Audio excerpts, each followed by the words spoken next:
napatunayan na mas magaling ka kay Angel. Mananalo dito, exempted sa first grading exam, ha? Wow, Angel, ang ganda ng mga design mo. At ba ang kulit-kulit mo, Angel? Kailangan ko bang ulit-ulitin na sabihin na hindi ko kailangan ng tulong mo? Yung mga design natin nawawala. Angel, nakita mo na ba ang mga design na ginawa mo? Hindi pa, hinahanap ko din sa bahay namin, wala talaga. Anong gagawin natin yan? Malapit na ang contest. Gagawa ko ng paraan, Zach, tatry ko ulit gumawa ng design. Huwag kang mag-alala kung bahala dito. Tutulungan kita para hindi ka mahirapan. Si Ate Bianca mo ba na? Meron na ba silang design? Hindi ko alam, di pa kasi ako kinakausap ni Ate Bianca. Bakit naman? Bakit siya nagagalit, no? Ayan nga din yung tanong ko, bigla na lang siyang nagalit sa akin simula na umalis si nanay.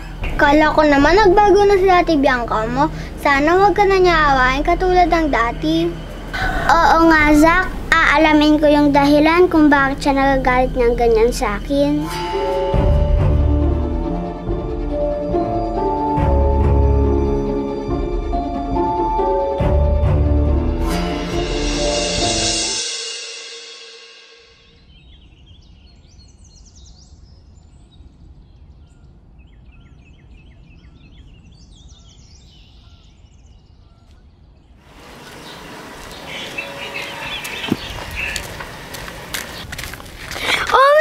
Ang gaganda ng mga design ni Angel. Sure ako matutuwa niyan si Bianca dito. Mananalo na niyan kami sa contest niyan. Ano yan? Wala to. Okay, fine. Nasaan na yung leader natin? Si Bianca. Umuwi na siya. Masama daw pakiramdam niya. Kala ko ba gagawa tayo ng design after class, so tayo na lang? Oo, wala naman akong choice. Mas ako yung walang choice, ayaw nga kitang kasama eh. Tara na, para agad ako makauwi. Saan tayo gagawa ng design? Sa inyo na lang, ayaw kong magpapasok ng magnanakaw sa amin. Tara na.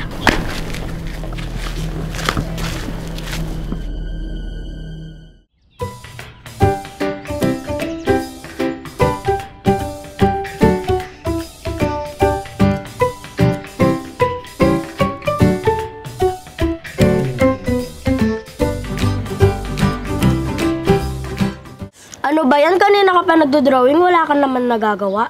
Maghintay ka kasi. Mas magaling ako sa'yo at manaimik ka dyan. Sige nga, kung magaling ka, may tatanong ako sa'yo tungkol sa Philippine history.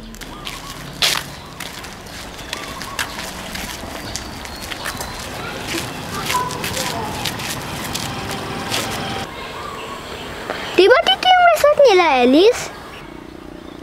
Oo, nakakamiss mag-swimming dyan. Tara, swimming tayo.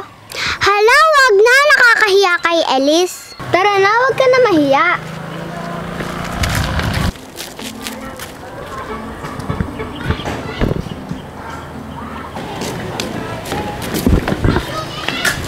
Wag na, nakakahiya kay Elise. Classmate lang naman natin siya, di ba? Wag ka na mahiya. Titignan lang naman natin.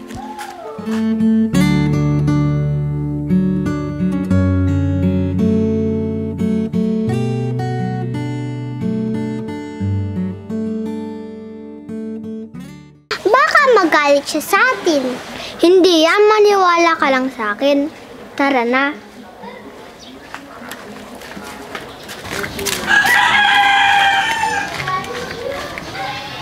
Teka, diba sila Angel at Zach yon? Oo nga no. Paano sila nakapasok dito at anong gagawin nila dito? Tanong mo para malaman mo.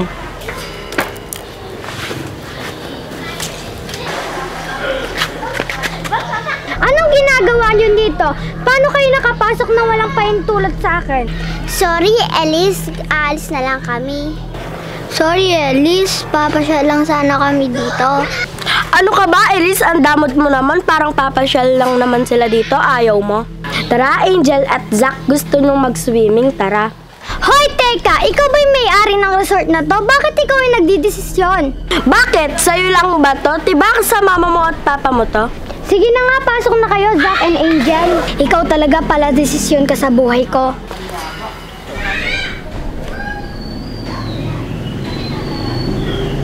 Huwag ka nang magalit dyan, pumapangit ka na. Ikaw din, mas maganda niyan sa'yo si Bianca. Ha? Hindi ako papayag na mas maganda si Bianca sa akin.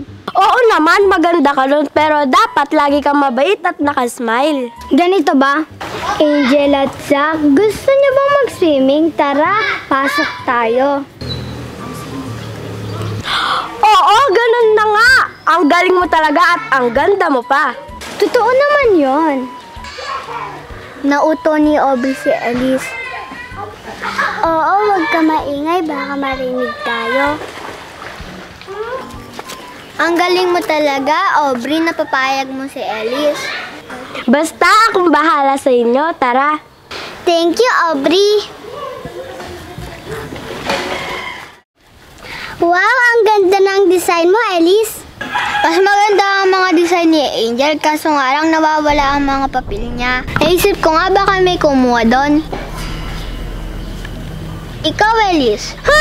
Bakit ako? Wala naman akong kinuha. Hindi, tatanong ko lang kung meron ka nakita sa room. Ha? Wala akong nakita. Hayaan mo na, Zach. Gagawa na ako ng bagong design. Tuloy na natin yung kanina, Elise. Ano yun? May itatanong ako sa kanya about sa Philippine history. Wow, sali kami! Oo, paramihan tayo ng tamang sagot. Ang pinakakonting tamang sagot, tutulakin natin sa pool. Ano, game? Game! Unang tanong, sino ang tinaguriang utak ng Katipunan? Andres Bonifacio. Mali!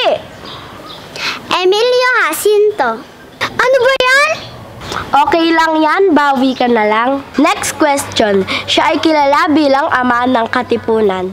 Ang tawag sa kanya ay Supremo. Ako! Jose Rizal! Mali! Andres Bonifacio. Siya ang Pilipinong revolusyonaryo at bayani na nagtatag ng katas-taasang kagalang-galangan ng katipunan ng mga anak ng bayan. Tama! 1 point kay Zach! Ano ba yan? Wala pa akong point. Bawi ka na lang, sabi mo matalino ka, di ba? Sino ang pangulo ng unang republika ng Pilipinas? Makikita sa harap ng lumang 5 piso. Sino na nga kasi yun? 5, 4, 3, 2, 1, 0. Hala, ang dali lang nun, di mo pa alam? Emilio Aguinaldo. Tama, Angel, 2 points ka na. Zach, 1 points. Elise, itlog pa din. Babawi ako. Next question, please. Sinong gumawa ng disenyo ng pangbansang watawat ng Pilipinas? Jose Rizal? Sorry, pero mali ka. Ha? Emilio Aguinaldo. Tama! 2 points ka na rin, Zach! Saan naganap ang laban nila Magellan at Lapu-Lapu? Mactan, Cebu. Isang matinding sagupaan na naganap sa Katipunan ng Pilipinas noong Abril 27, 1521. Tama, Angel, 3 points ka na. Zach, 2 points ka na. Anong nangyari sa'yo, Elise? Ba't itlog ka ba din? Paano na yan? Ikaw yung tutulak sa pool. Ha? Hindi ako papayag. Magtanong ka pa. Okay, fine. Ibang topic naman tayo. Itong topic na to, mas madali to. How many colors are there in the rainbow? Ang dali naman. 6. Naku, Elise! Mali ka na naman! 7 colors. Red, orange, yellow, green, blue, indigo, violet. Ang galing mo, Zach! 3 points ka na din. Same kayo ni Angel. Dahil wala akong points, walang magsiswimming. Hala, kailangan mong tumupad sa usapan. Ewan ko sa inyo. Tara, tulak natin siya. Tara.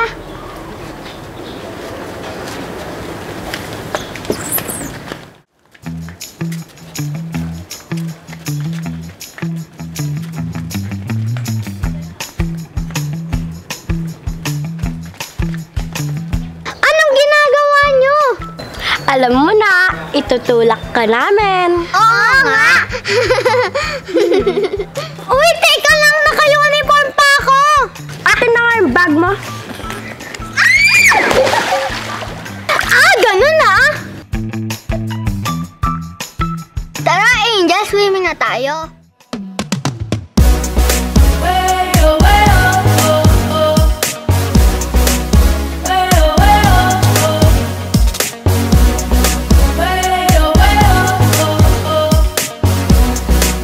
Take a chance, will you let me ride? I could be the best thing in your life. Baby, let's take a drive, take a drive. Ooh.